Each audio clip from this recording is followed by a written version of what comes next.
Hey guys, my name is Christina, and on this channel you'll find videos about how you can travel and make money online and reaching your full potential. Today I'm going to talk about what you should do if your application to Outschool keeps getting denied. And if you haven't applied yet, this video will be great because I'm going to be going over tips and tricks to look out for when you are filling out your application. Okay, so let's jump into it.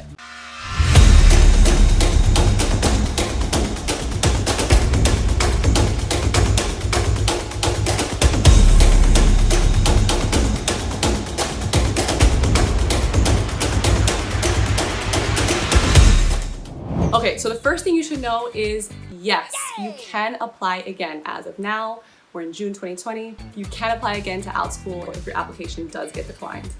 There have been some applicants that have been rejected 3 or 4 times and then have submitted another time and have been accepted. So if you do get rejected, my advice to you is to review your application and incorporate some of the tips and tricks I'm going to go over in this video. So don't give up, try again. Okay, I'm gonna be breaking this video down into 2 different parts. The first part is gonna be covering tips for the written application, and the second part is gonna be covering tips for the intro video. Okay, here we go. Tips for the written application. So for the written application, here are some reasons why your application keeps getting rejected.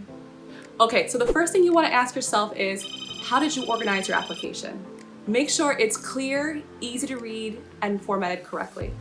So, did you use bullet points instead of sentences? Make sure that you are writing in full sentences, right? And make sure that it's formatted so that an Outschool team member can easily read through your application. Another reason why your application may be getting rejected is that it's too long. Okay, make sure that your application is concise. Ask yourself, why am I adding this information? Don't add any fluff. Okay, another question to ask yourself is, do you have any grammar mistakes or spelling errors in your application? This one's an easy one to fix. All you have to do is remember to read over your application. I definitely recommend you read it over 2 or 3 times because sometimes we're so excited we just want to get it through and we don't realize that certain things don't make sense or there's typos. So make sure to read over your application a second time and a third time. You want to look to see, are there any run-on sentences? That's a big no-no because you're going to be teaching students. You may be teaching, reading or math, right? They want to know that you are organized and that you are the type of person to kind of catch those mistakes. Another tip I have for you guys is to remember to sell yourself.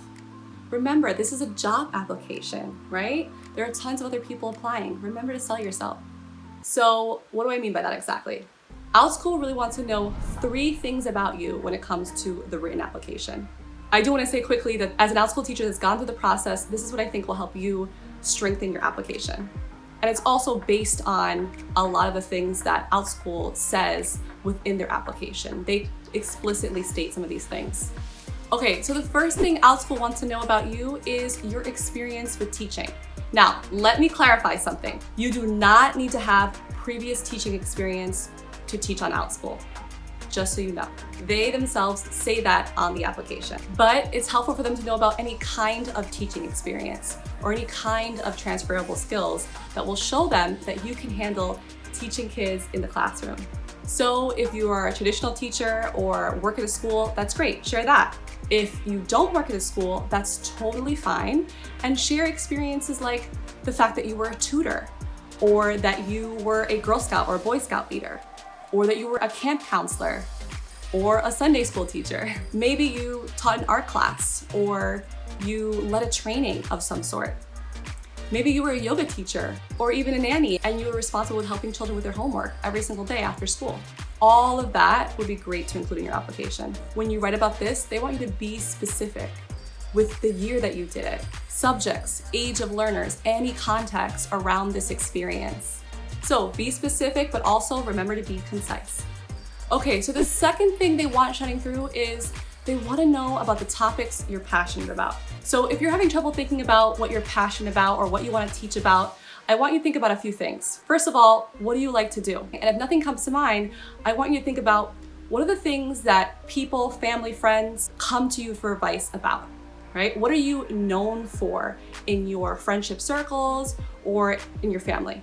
So are you the person that people are always coming to for advice about their career? Or maybe it's makeup. Or maybe you like to travel a lot and people like to come to you for advice about where to go when they're traveling, to a specific country. Maybe you're the stay-at-home mom or dad that loves fitness, or maybe you're the stay-at-home mom or dad that just turned vegan and you have tons to share about vegan cooking. Maybe you're the stay-at-home parent that loves to run marathons and you have a ton to teach children about how to stay healthy, right? All of that experience is valuable. All of that experience will add value to the Outschool community. Those are the types of things that the Outschool team wants to hear about. So let your passion shine through. It should be obvious to the person reading the application that you're genuinely passionate about whatever it is that you write about.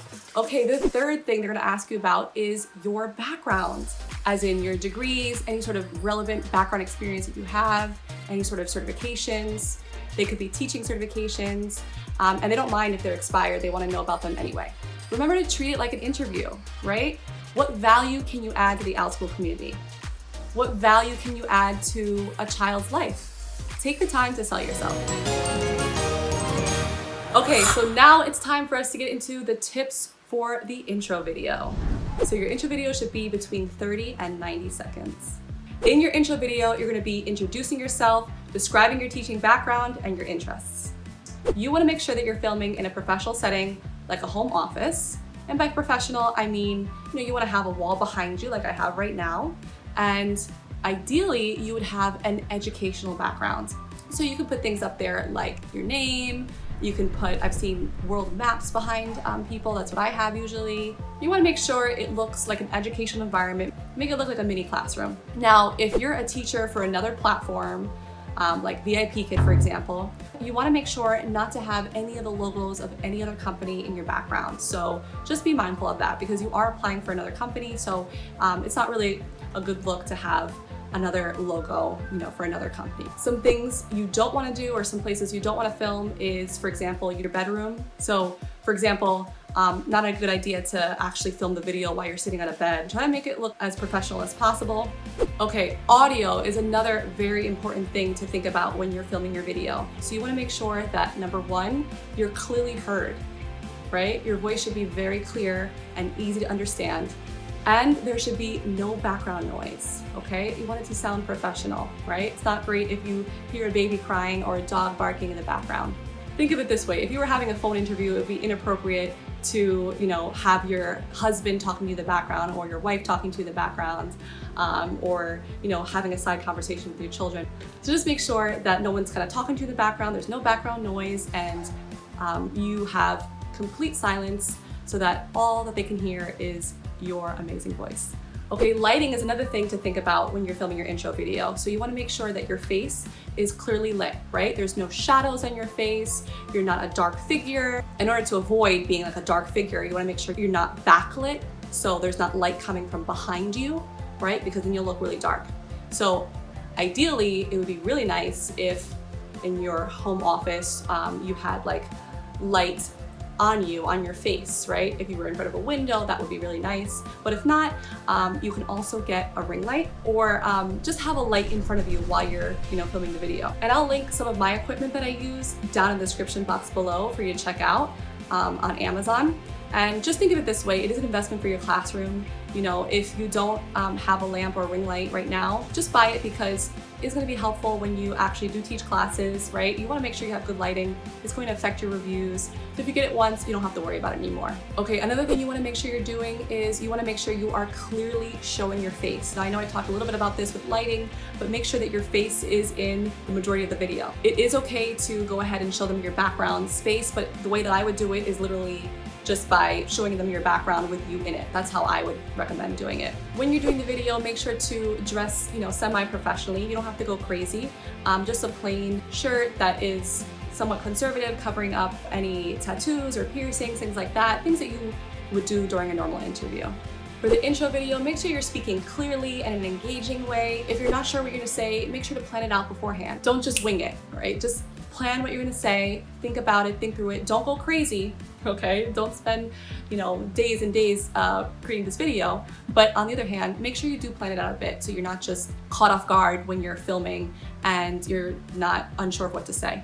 And this way, you'll make sure to hit all the things that I mentioned are important to include in your video, right? Introducing yourself, describing your teaching experience and your interests. And finally, I just want to remind you guys that your audience for the intro video is the Outschool team, okay? So it's not going to be going to parents, it's not going to be going to children. You're talking to the Outschool hiring team. So just make sure that when you're creating the video, you're creating it with this in mind so that that's who you're talking to.